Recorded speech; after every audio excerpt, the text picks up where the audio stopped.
नमस्कार, Shambhavi wellness channel में आपका बहुत-बहुत स्वागत है और मैं देश-विदेश की जानी-मानी मनोवैज्ञानिक डॉक्टर अमिता पुरी और global authority on narcissistic abuse recovery और इसके ऊपर हमारी इतने वीडियोस हैं, बातें होती हैं, दुनिया भर से कोने-कोने से लोग कमेंट्स भेजते हैं, कॉल पे बात करते हैं कि हमारी 60s की एज हो गई है या हमारा बच्चा 20s में है, 30s में है, अभी शादी हुई।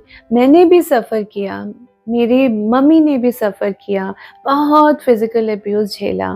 तो तब बोलते थे कोई बात नहीं, आदमी तो ऐसे करते ही हैं, मर्द तो ऐसे करते ही हैं, कोई बात नहीं, एक ही तो थप्पड़ मारा था। अरे!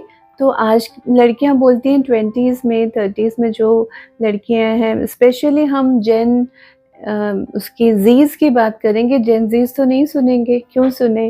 और वो कहते हैं कि अगर हमारी मम्मी ने सफ़र किया, नानी या दादी ने सफ़र किया, तो हम क्यों गाली सुन रहे हैं? हमने क्या कसूर किया है? पूरा घर भी हम सँभालते हैं, घर भी देखते हैं, बाहर भी देखते हैं, बच्चों को भी देखते हैं, तो इनके बिना तो हमारी लाइफ़ और खूबसूरत रहती है, ठीक रहती है। जब हस्बैंड घर आते हैं, तब भी एकदम बवाल होता है, ऐसा क्यों?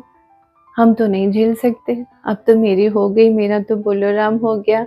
ऐसे बहुत बार लोग बोलते हैं कि लड़कियाँ, लेडीज़ ही क्यों सफ़र करें, नानी ने किया, दादी ने किया, मासी ने किया, चाची ने किया, मतलब वो बोलते हैं हम तो अपने घर में लेडीज़ को रोते देखते हैं, वो सिसकते देखते हैं, घुट-घुट के वो अपनी लाइफ़ नहीं जी रही।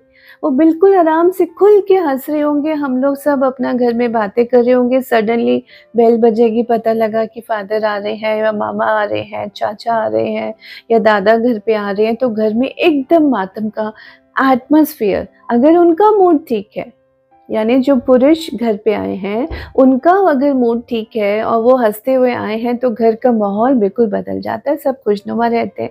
मगर अगर उनका मूड ख़राब है, बाकी लोग तो हँसी-खुशी अपना वो वक़्त था ना, सब अपनी हँसी-खुशी कुछ गेम खेल रहे थे या कुछ बातें कर रहे थे, मगर पूरे घर का चौपट हो जाता है, जो माहौल। ऐसा क्यों? लड़कियाँ इतना बेबस क्यों महसूस करती हैं? और लव मैरिज हो तो भी, अरेंज मैरिजेस हो तो भी। तो ये भी प्रश्न पूछते हैं कि व्हिच इज़ बेटर? बहुत लोग पूछना चाहते हैं कि कौन-सा बेटर है? भई अल्टीमेटली हम जब रिश्तों में आते हैं तो एक इक्वालिटी का रिश्ता होता है ना? म्यूचुअल रिस्पेक्ट का, कि आप रिस्पेक्ट देंगे तो आपको रिस्पेक्ट मिलेगा, आप प्यार देंगे तो आपको प्यार मिलेगा। ये तो हम सीखते आए हैं, वही हम करते हैं, एडजस्ट कर लो, अडैप्ट कर लो, लेकिन मार खा लो कोई बात नहीं, ये तो पहले तो और बुरी तरह से मारते थे, रोज़ मारते थे, अब तो हफ्ते में 1 ही बार मारते हैं, पहले से बेटर हो रहा है, हो सकता है इस उम्मीद पे हैं कि अगले 10 साल में शायद मारना-पीटना भी बंद कर दें। तो भई अगले 10 साल में आपकी उम्र भी तो बढ़ती जा रही है, आप भी तो बूढ़ी हो रही हैं।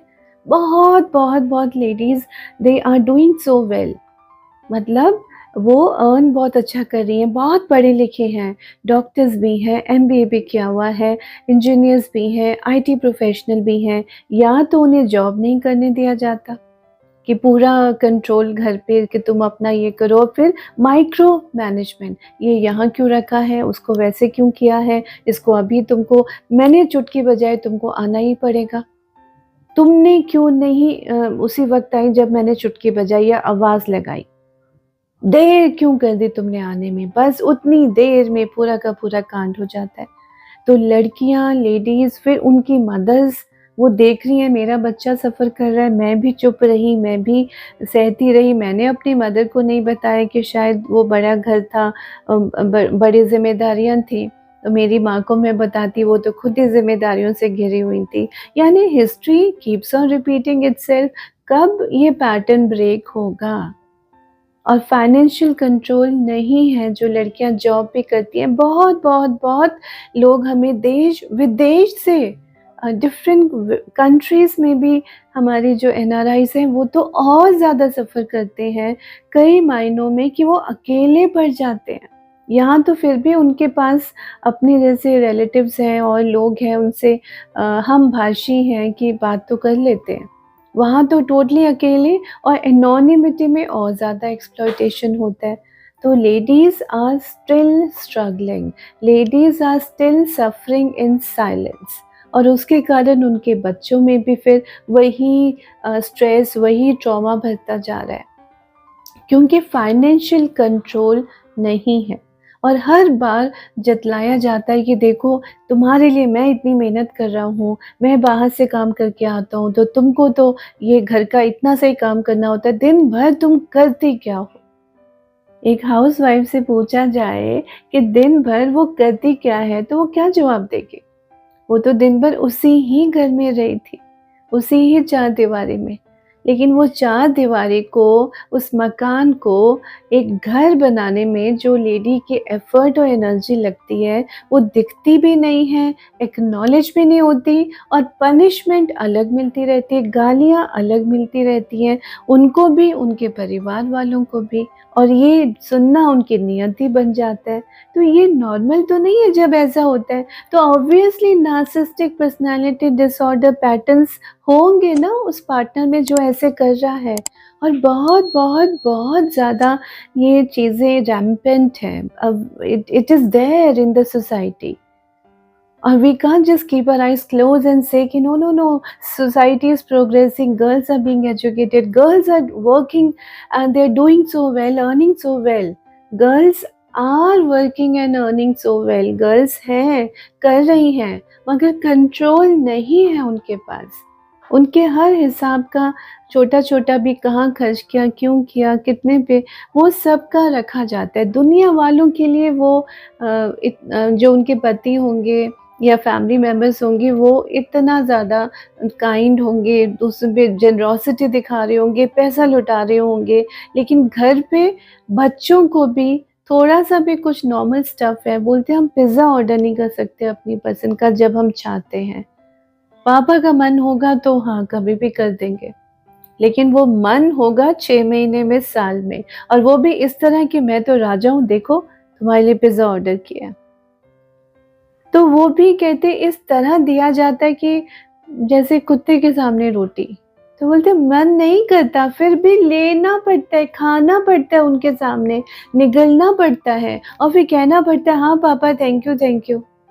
ये भी कहना पड़ता है, ऑफिशियली कहना पड़ता है, ऑफिशियल टोन में कहना पड़ता है, हंसते हंसते कहना पड़ता है, मन भले ही बिल्कुल रो रहा हो।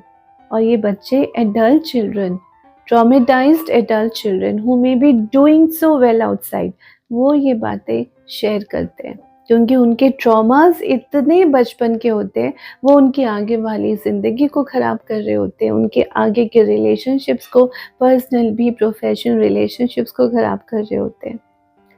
तो आज भी ये है, विडंबना है, पैराडॉक्स है कि गर्ल्स एजुकेटेड हैं, girls are working also, girls are very progressive, सब कुछ है, लेकिन बहुत बार बाहर की दुनिया के लिए, घर में आज भी उनके ऊपर बहुत ज़्यादा क्रिटिसिज्म है, गैस लाइटिंग है, फिर ट्रायंगुलेशन हो जाता है, लोगों के सामने यही दिखलाना, ये तो बाहर जाती है, कुछ काम नहीं करती, हमें ही सारा कुछ करना पड़ता है, ये तो आते ही थक जाती है, मुँह बनाती है, व्हेयरएज़ ऐसा कुछ भी नहीं होता। मतलब झूठ भी नार्सिसिस्टिक पर्सनैलिटी वाले लोग बहुत शिद्दत से बोलते हैं और फ्लाइंग मंकीज़ को भेजते हैं। आपके फैमिली मेम्बर्स को बोलेंगे, आपके रिलेटिव्स को बोलेंगे, आपके कलीग्स को फ़ोन करके बताया जाएगा कि आप कितने विकेड हैं और वो कितने दिलदार हैं कि इतना कुछ सहते हुए भी उन्होंने आपकी बेटी के साथ कितना निभाने की कोशिश कर रहे हैं। कहानी तो पलट जाती है और जो फ्लाइंग मंकीज़ हैं वो आके ज़ख्मी को ही एक और चाकू मार जाते हैं, स्टैब, इमोशनल स्टैबिंग कर जाते हैं। तो बताइए ये कितनी बड़ी विडंबना है, but this is also a reality, we have to understand that. और फिर इस ऐसे परिवारों के बच्चों की पर्सनैलिटीज़ कितनी ज़्यादा वो एकदम फ्रैक्चर्ड होती हैं, so even they need family support, emotional family therapy interventions. तो मेंटल हेल्थ बहुत मेसअप हो जाती है, we need to realise that, है ना। और ये हमारी ट्रेनिंग्स में भी हम देते हैं कि किस तरह साइको डायग्नोस्टिक्स के साथ, यानी कि मनोविज्ञान और वैदिक विज्ञान को मिला के होलिस्टिक हीलिंग को हम यूज़ करते हैं। तो हमारी जो पायनियर बुक्स भी हैं और ये थेरेपीज़ में भी वो सब ये बायो में अवेलेबल है। आप देख सकते हैं, आपको पसंद आए तो आप शेयर भी कर सकते हैं। और ये वीडियो अगर आपके दिल को छुआ हो ना, तो आप इसको भर-भर के लाइक करिए, सब्सक्राइब करिए, शेयर करिए। आपका एक छोटा-सा शेयर दुनिया के कोने में बैठी ज़िंदगानियाँ जो बिल्कुल मायूस हो गई थी ना, उनके अंदर एक नई जान भर देगा। और कितनी दुआएँ आपको वापस मिलने वाली हैं, आप खुद भी नहीं जानेंगे। ये पुण्य आहुति में आप ज़रूर अपना योगदान करिए इस हवन में। बहुत-बहुत धन्यवाद।